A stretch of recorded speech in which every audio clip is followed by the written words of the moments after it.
Hello guys and welcome back to Planet 40k. We're on the 16th of December now, not long to go at all, and we're of course continuing on with our countdown to Christmas with our Necrons versus Tyranids theme, right up to Christmas Eve in fact.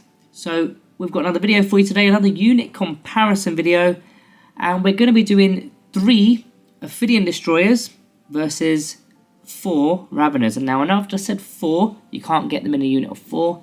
The reason I'm going to be doing 4 is because 3 Ophydian Destroyers is 100 points and 4 Raveners is 100 points. There wasn't any point having 3 Raveners for 75 points because you can fit another one in there in terms of the points cost. So we're doing it purely on a points basis here. It's not a legal unit, you can't take 4. You need to take 3 or 6. So let's get on with this unit comparison video. Right, let's start with the statistics. They are both moving 10 inches, so they're both pretty rapid, especially for infantry anyway.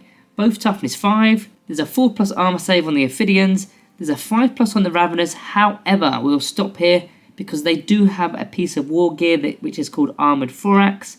Now you do have to take this Armoured Thorax in lieu of the actual range weapons, which we'll go over in a moment, but just bear in mind you've either got the 4+ armor save or the range attack. Both of these units have 3 wounds. The Ophydians have got a better leadership and OC with 7+ on the leadership and OC 2 versus the Raveners 8+ on the leadership and OC 1. Now of course, what we do need to remember here, there are 4 Raveners here, they're not 3. So when it comes to wounds as an example, there's actually 12 wounds in the unit, not 9. When it comes to OC, there is 4 OC, although the Ophydians do have 6 in that point. So it is quite close, I'm not going to lie. For this case and for this video, I'm going to give it to the Raveners purely because of the fact that they've got some more wounds to go by. They've got 12 wounds in total combined. Moving into their abilities, again, it's very similar. They've both got Deep Strike and they've both got a very similar ability. So the Ophydians have got the Tunneling Horror, so at the end of your opponent's turn, if this unit isn't within engagement range, you pull them off the battlefield, and in the reinforcement step of your next turn and your next movement phase, they can come in anywhere in the battlefield more than 9 inches away from any models. Raveners have something extremely similar, but the wording is slightly different.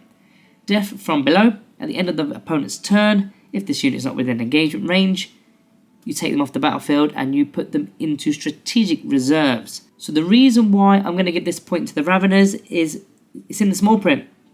They don't have to come into the battlefield on the very next turn. Whereas with the Ophydian Destroyers, they have to come back in. Now, I'm not necessarily saying that's the worst thing in the world. You probably want them back in the fight anyway.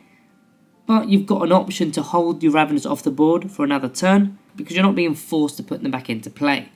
So that was for the Raveners. As for the weaponry, Ophydian Destroyers have got the Ophydian Hyperphase weapons, which are 5 attacks each. Hitting on 3, minus 2 AP, 2 damage. For every 3 middles, you're going to get a Plasma Sight, which effectively is a once per battle item, which will turn on devastating wounds for a phase. But bear in mind there is only 3 of them, so there's only going to be 15 attacks here from this unit. Now the Raveners, they've got ranged weapons alongside their melee attacks. They've got the bioweapons, which are Assault, 12-inch range, 3 shots each, hit on 4, strength 4, no AP, 1 damage. So when you've got 4 Raveners, theoretically anyway, that's going to be 12 shots. So it's going to do a bit of work. You can either advance with them and still fire, or advance with them and still do an action. But this is just the range stuff, which Ophydian Destroyers don't even have. The melee weapons are the Ravener Claws and Talons, which are twin-linked. 7 attacks per model, so when you've got a unit of 4 of them, that's 28 attacks. Hitting on 3s, strength 5, minus 1 AP, 1 damage, twin-linked. So the strength is better than the Ophydians, the AP is not as good, and the damage isn't as good, and there's no devastating wounds as a once per battle item. But there's 4 of them, so he's going to have a lot. There's going to be 28 attacks rather than 15, and they're twin-linked. So they're not really killing space. Well, they can still kill Space Marines, but the Ophydians can slice through them in 1 attack. Whereas the Raveners are kind of light infantry, but they can do work on standard infantry as well. In fact, I'm going to do some maths for you just to show you what I'm talking about here. If you're going up against Guardsmen for the Astra Militarum, the Ophydians are doing around 8 to 9 Guardsmen in terms of one phase, whereas the Raveners are doing 16 to 17. They're slaughtering. Intercessors, you're killing 3 to 4 with the Ophydians, 4 to 5 with the Raveners. Again, they're better there. Terminators from the Space Marines, only 1 from the Ophydian Destroyers there, 1 to 2 from the Raveners. So it's a little bit closer, but Terminators are very reliable, very durable, aren't they? Toughness 8 2 to 4 damage, whereas it's 5 to 6 damage with the Raveners, and toughness 10, it's the same for the Ophydians, 2 to 4 damage, whereas it's 3 to 4 with the Raveners. So pretty much in all of the 5 examples I've shown you just now, the Raveners win on all 5 of them. Some of them only barely, but they still win. So for that reason, I've got to hand it to the Raveners. I mean, we already kind of knew because they've got a range attack as well, but we had to math it out just to make sure. Synergy-wise, we've got some synergy detachments for the Ophydian Destroyers. You've got the Awakened Dynasty. So you could get the Protocol of Hungry Void for a +1 to the strength in melee, which would give them strength 5, which would match what the Raveners have. You've got the Annihilation Legion, which is the Destroyer Legion, with a re-rollable charge roll. They've also got the Masks of Death for a stratagem for a -1 to hit the unit. Spore for Fertility, which is a +1 to hit if the target is below starting strength. Could be helpful. And Pitiless Hunters, which is a 6-inch pilot and consolidation move. Tyranids, however, they've got the Invasion Fleet, of course. That's always the go-to. You can get sustained hits 1 against infantry. That would be very nice when you've already got 28 attacks. You've got the Death Frenzy stratagem for 1 CP to fight on death on a 4+. Also very nice with 7 attacks per model. Vanguard Onslaught, you can use the Seeded Brood stratagem for a command point. Now they don't have the Vanguard Invader keyword, although I think they probably should have, but they don't have it. However, it does say 1 Tyranid unit from your army that's in reserves, or up to 2 Vanguard Invader units. So it would be just the 1 here.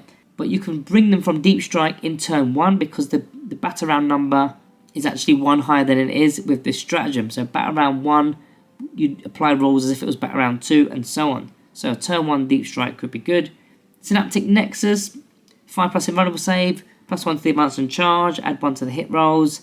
There's also the stratagem Override Instincts to be able to fall back and shoot, fall back and charge. So yeah, there's a lot more synergy, I believe, with the Raveners. I mean, going back to those detachments with the Ophydian Destroyers, the Canoptic Court isn't going to work. The Obeisance Phalanx isn't going to work. The Awakened Dynasty for the +1 to hit with leaders isn't going to work because they've nerfed the enhancement now. They need to be a natural leader within the unit. So it's only really the Annihilation Legion, which you've already mentioned. And in fact, the other one, which is the Hypocrite Legion, you could apply them, but you've got their ability sort of army-wide. You can pull off 2 or 3, it depends on your game size. You're pulling off units depending on your game size. So you could do it with other units. You don't necessarily need Ophydians to pull off the board to then start doing secondaries with. Yes, it could mean you've got an additional unit to do it, but I think 3 in a Strike Force game is just enough, to be honest. So yeah, let's conclude. I mean, apart from the Ophydian Destroyers having a better leadership at OC, they don't have as many wounds as the Ravener unit does. The abilities, the Raveners slightly edge it. And in terms of the actual damage outlay, even with devastating wounds, the Raveners were better in terms of damage output. Neither of the units are that synergetic with their codexes, but I personally think Raveners are just a better pick here. And they're cheaper too, 25 points per model. Just for this video we did 4 in a unit, which you can't actually do for 100 points, but really you would do 3 for 75 points just to get a score in your secondaries. Both of these units are very good for secondaries. They're not really there for damage, although they can defend themselves. Really, it's about bringing them in your movement phase after seeing your brand new cards with your secondary missions on them. So I say this often, but if you've pulled Deploy Teleport Homers behind enemy lines, engage in all fronts, Investigate Signal and so on, you've now got a unit in reserves that can do the job. So that's why both of these units are very good. But I think for this video, I'm going to be going with the Tyranid Raveners. So guys, that has been the 16th of December. We're still going right up till the 24th. Make sure you are subscribed if you are new around here and get back to the 1st of December and play catch up. But yeah, I'll see you tomorrow.